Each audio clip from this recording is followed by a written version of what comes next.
Hi viewers, welcome to our channel. ప్రస్తుతం మనతో పాటు దాము బాలాజీ గారు సీనియర్ జర్నలిస్ట్ ఉన్నారు. వారితో ఒకసారి మాట్లాడదాం. సార్ నమస్కారం. సార్ నమస్తే. సార్, జగన్మోహన్ రెడ్డి గారి తిరుమల పర్యటన రద్దవడం మనం చూస్తున్నాం. అయితే దీనికి గల కారణాలు ఏంటి? డిక్లరేషన్ అంటున్నారు. మరి ఒక మాజీ సీఎంని డిక్లరేషన్ అడగడం కరెక్ట్ అంటారని కూడా చర్చ జరుగుతుంది. మరి జగన్మోహన్ రెడ్డి గారు అయితే వాళ్ళే డిక్లరేషన్ ఇవ్వలేదు అని అంటున్నాడు గతంలో. మరి ఎందుకు ఇవ్వలేదు? అసలు టీడీపీ వ్యూహం ఏంటి? మరి ఇప్పుడు జగన్మోహన్ రెడ్డి ఏం చేస్తారు సార్? జగన్ ఈరోజు దర్శనం అని తిరుమలలో దర్శనానికి వెళ్తున్నట్టుగా ప్రకటించారు. నిన్న నైటే తిరుమలకి చేరుకొని ఈరోజు 10:30కి దర్శనం చేసుకుంటారని ప్రకటించారు. అయితే దీని చుట్టూ పెద్ద వివాదం అయితే లేచింది. అదేంటంటే జగన్ ఖచ్చితంగా డిక్లరేషన్ ఇచ్చితేనే అలో చేస్తాం జగన్ని కొండపైకి, లేకపోతే అలో చేయమని టీటీడీ కానీ లేకపోతే తెలుగుదేశం బీజేపీ వీళ్ళందరూ కూడా డిమాండ్ చేశారు. టీటీడీ కూడా బోర్డులు కూడా కొత్తగా మామూలుగా అయితే వైకుంఠం 17th కంపార్ట్మెంట్ దగ్గర బోర్డు ఉంది. కానీ కొత్తగా ఇప్పుడు వైకుంఠం 2, వైకుంఠం 3, తర్వాత వైకుంఠం సర్కిల్, జేఈఓ ఆఫీసు ఇక్కడంతా కూడా ఒక 4 చోట్ల జగన్ కోసమే అన్నట్టుగా ప్రత్యేకంగా బోర్డులు పెట్టారు. ఇంతకుముందు ఆ బోర్డులు లేవు. అట్లాగే జగన్ది క్యాన్సిల్ అనగానే ఆ బోర్డులు కూడా తీసేశారు. అంటే క్లియర్గా కావాలని జగన్ని తిరుమలకి వెళ్లకుండా అడ్డుకోవాలి. ఒకవేళ జగన్ డిక్లరేషను ఇవ్వకపోతే అలో చేయకూడదు అని గట్టిగానే అనుకున్నట్టుగా మనకు అర్థమవుతుంది. అది జగన్కి అర్థమైంది. సో జగన్ డిక్లరేషన్ ఇవ్వాలి కాబట్టి తను ఇవ్వకుండా ఇచ్చినా తనకి సమస్య ఉంది, ఇవ్వకపోయినా సమస్య ఉంది. అందుకని తను విత్డ్రా చేసుకున్నాడు, దర్శనాన్ని రద్దు చేసుకున్నాడు. దాని తర్వాత ప్రెస్ మీట్ పెట్టాడు. సో జగన్ ఆర్గ్యుమెంట్స్ ఏంటి, లేదా వైసీపీ ఆర్గ్యుమెంట్స్ ఏంటి, డిక్లరేషను ఇవ్వాల్సిన అవసరం లేదు అని చెప్పడానికి వాళ్ళ దగ్గర ఉన్న ఆర్గ్యుమెంట్స్ ఏంటి, ఇవ్వాలి అని చెప్పడానికి ఇటు కూటమి దగ్గర ఉన్న ఆర్గ్యుమెంట్స్ ఏంటి అనేది మనం చూసినప్పుడు, ముందుగా కూటమి చెబుతున్నది, కూటమి నాయకులు కానీ టీటీడీ బోర్డు కానీ వీళ్ళందరూ చెప్తున్నది ఏంటంటే, ఇది టీటీడీ అనేది ఏర్పడింది 1932 ఒక ప్రత్యేక స్పెషల్ యాక్ట్ కింద. బ్రిటిష్ వాళ్ళ కాలంలోనే టీటీడీ అనేది తిరుమల తిరుపతి దేవస్థానం అనేది బోర్డు ఏర్పాటు అయింది అప్పుడే. సో అప్పటి నుంచి ఇటువంటి చర్చ నడుస్తుంది. మామూలుగా హిందూ టెంపుల్స్లో హిందువులకే ప్రవేశం, హిందువులు కాని వాళ్ళు వెళ్ళినప్పుడు సపరేట్గా ప్రకటించాలి. దాని మీద అప్పుడే విమర్శలు వచ్చాయి. ఇప్పుడు ఎందుకంటే ఇప్పుడు నేను చర్చికి పోతున్నాను, చర్చికి పోతున్నానంటేనే నేను యాక్సెప్ట్ చేస్తే పోతున్నట్టు కదా, మళ్ళీ డిక్లరేషన్ ఇవ్వడం ఏంటి అనవసరంగా. ఇప్పుడు మనం చాలాసార్లు హిందువులు కూడా చర్చిలకి వెళ్తుంటారు, లేకపోతే బుద్ధిస్టు టెంపుల్కి మనం ప్రపంచవ్యాప్తంగా అనేక బుద్ధిస్టు దీనికి వెళ్తాము. కానీ ఎక్కడ నేను బుద్ధుని బోధనలతో ఏకీభవిస్తున్నాను ఇంకోటి ఏకీభవించకపోయినా కూడా పోయే అవకాశం ఉంది. పరిశీలన నేను హేతువాదిగా ఎప్పటి నుంచో నా 20 ఏళ్ల వయసు నుంచి నేను హేతువాదిగా ఉన్నా. కానీ నేను అనేక టెంపుల్స్కి వెళ్ళాను. ఎందుకు వెళ్ళానంటే ఆ టెంపుల్ ఆర్కిటెక్చర్ కావచ్చు, అక్కడున్న మనం భక్తి వ్యవహారాలు కావచ్చు, ఇవన్నీ పరిశీలించడానికి కూడా వెళ్ళొచ్చు. ఒక పరిశీలక మనం తెలుసుకోవాలి సమాజం. మనకి నమ్మకం లేనంత మాత్రం దాన్ని అవాయిడ్ చేయాల్సిన అవసరం లేదు. మనకి నమ్మకం ఉన్న వాళ్ళు వెళ్తున్నారు, వాళ్ళు తోడరమన్నారు. మనకి ఎలాగో నమ్మకం లేదు, పోతే నష్టమే ఉందని కూడా మనం పోతాం. కాబట్టి ఇలాగా ఇప్పుడు నిజానికి హేతువాదులకి రాసివ్వాలి తిరుమలలో, ఎందుకంటే నాకు నమ్మకం లేదు కాబట్టి అని. కానీ హేతువాదులను ఏం అడగట్లేదు కదా. నేను కూడా తిరుమలకి అన్నిసార్లు పోయినా, నన్ను ఎప్పుడు అడగలేదు. సో ఇదేంటంటే ఎందుకు అడుగుతున్నారు అనేది అప్పుడు చర్చ వచ్చింది. దానికి హిందువుల వైపు నుంచి గుంపులుగా మళ్ళీ వాళ్ళు ఎక్కువ వచ్చే అవకాశం ఉంది, వాళ్ళకి ఇదైతే ఖచ్చితంగా ఉండాలి అనేది పెట్టారు. సరే, ఆ రూలు పెట్టిన తర్వాత 90లో ఎండోమెంట్ యాక్ట్స్ కింద 1987 ఎండోమెంట్ యాక్ట్ కింద 90లో ఒక ప్రత్యేక ఆర్డినెన్స్ తీసుకొచ్చారు.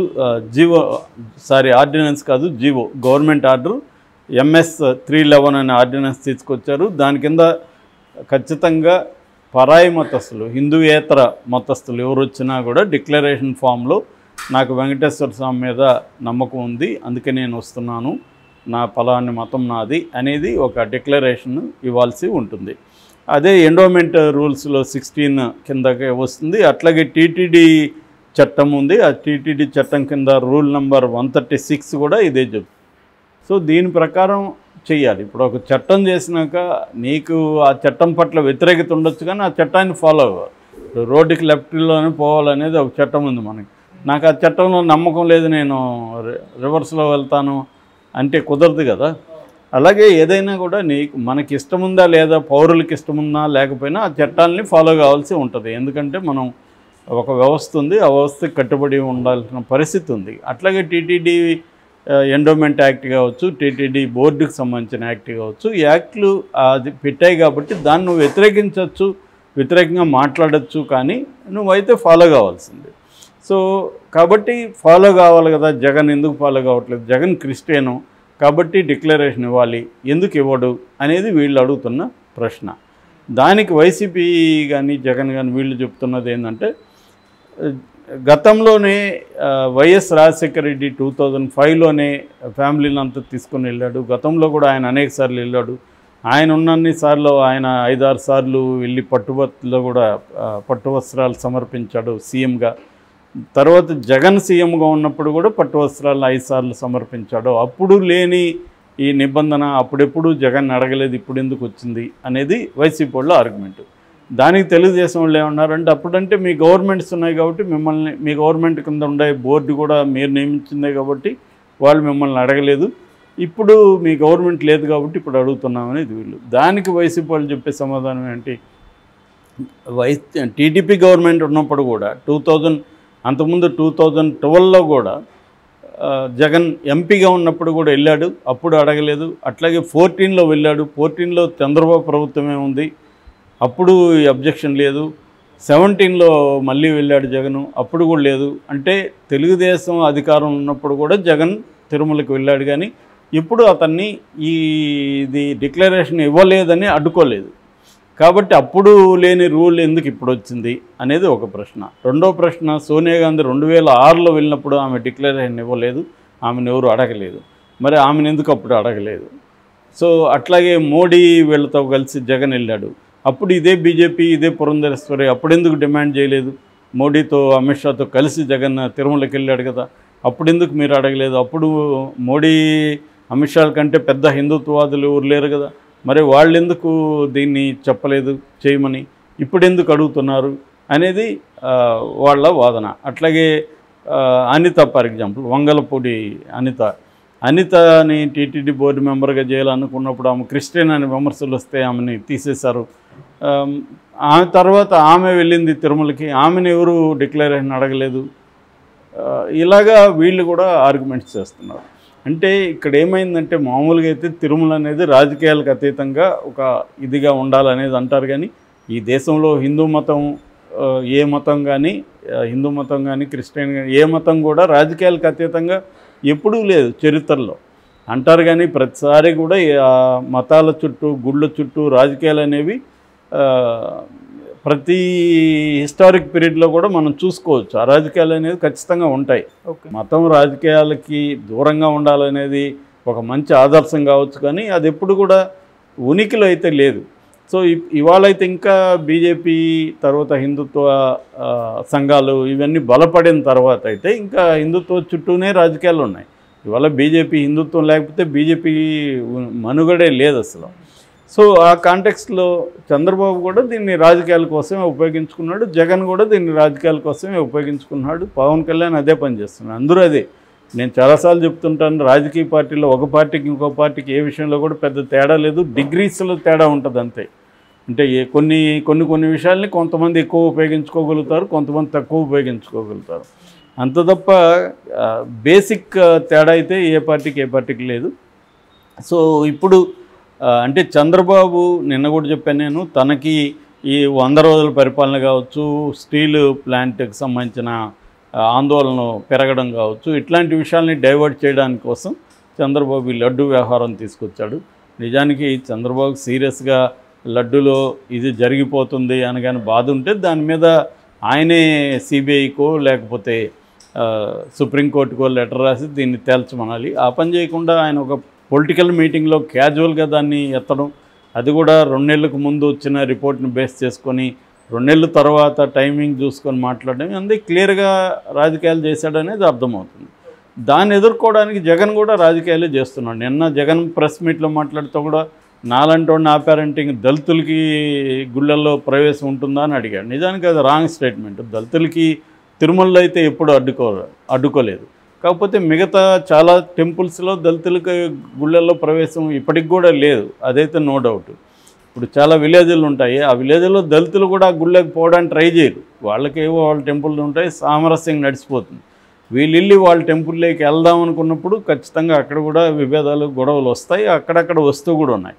కానీ ఈ కాంటెక్స్ట్లో తిరుమలలో అయితే దళితులకి ఇప్పటివరకు ప్రవేశం నిషేధం అయితే కాదు. కాబట్టి జగన్ కూడా దాన్ని రాజకీయాలకు ఉపయోగించుకొని తను కొన్ని కులాన్ని తన రాజకీయాలకు అనుకూలంగా దళితుల్ని ఉపయోగించుకోవడానికి ట్రై చేశాడు. ప్రతి రాజకీయ పార్టీ చేస్తుంది. ఇక్కడ లడ్డు అనేది ఒక రాజకీయ అంశంగా చంద్రబాబు తీసుకున్నాడు. దానికి అందరూ కూడా స్పందిస్తున్నారు. ఎవరికి వాళ్ళు తమకు అనుకూలంగా దీన్ని ఉపయోగించుకోవడానికి ఇట్లా హిందుత్వ పార్టీలు కానీ సంఘాలు కానీ విహెచ్పి లాంటివి కూడా చంద్రబాబుని ఈ విషయంలో వ్యతిరేకిస్తున్నాయి. సో ఓవరాల్గా దీనికి చంద్రబాబుకు ఉపయోగపడింది, నిన్న చెప్పాను నేను జగన్కి కూడా ఉపయోగపడింది. ఎందుకంటే పార్టీ నాయకత్వం అంతా యాక్టివేట్ అయింది, దీనివల్ల కొంత చర్చ నడిచింది. కాబట్టి ఇది అంతిమంగా ఎవరికి ఎంత ఉపయోగపడిందని తూకం వేయలేం, కానీ ఖచ్చితంగా పవన్ కళ్యాణ్కి కూడా ఉపయోగపడింది. ఎందుకంటే తను కూడా రంగంలోకి దిగాడు. తను ఒక హిందూ మతానికి నేనే ఛాంపియన్ ఇక్కడ అని తను చెప్పుకునే కార్యక్రమం తను చేశాడు. కాబట్టి దానికి కౌంటర్గా జగన్ చేశాడు. ఇక్కడ సిపిఐ వాళ్ళు ఇంకో ప్రశ్న కూడా వేశారు. అదేంటంటే పవన్ కళ్యాణ్ భార్య కూడా క్రిస్టియన్ కదా, మరి ఆయన డిక్లరేషన్ ఇచ్చి వెళ్తున్నాడా తిరుమలకి అని కూడా వాళ్ళు కూడా అడుగుతున్నారు. ఇలాగే ఇది ఒక కాంప్లెక్స్ ఇష్యూ లాగా అయిపోయింది. ఎవరి అభిప్రాయం ఏంటనేది జనాల్లోకి వెళ్ళింది. జనాల్లో కూడా భిన్నమైన అభిప్రాయాలు ఉన్నాయి. అయితే ఓవరాల్గా జనం దీని పట్ల అంటే లడ్డులో కల్తీ జరిగిందని నమ్ముతున్నారని అయితే అనుకోవాల్సిన పని లేదు. ఎందుకంటే డేటా చూస్తే లడ్డుల విక్రయం పెరిగిందే కానీ తగ్గలేదు. నిజంగా లడ్డులో యానిమల్ ఫ్యాట్ కలిసి ఉంటే వీళ్ళ మనోభావాలంతా దెబ్బతిని ఉంటే ఆపేయాలి కదా లడ్డు కొనడం. కానీ లడ్డు కొనడం అయితే ఎవరు ఆపలేదు. దాన్ని బట్టి ఏంటంటే మన కల్తీ అన్నీ మనం తినే ఆహార పదార్థాలు అంతా కల్తీ ఉందని తెలుసు, కానీ మనం తినకుండా ఏమి ఉండం కదా. ఈ మధ్య కూడా హోటల్ మీద దాడులు చేసి అనేక హోటల్లో ఉన్నాయన్నారు. ఆ హోటల్లో ఏమన్నా పడిపోయా?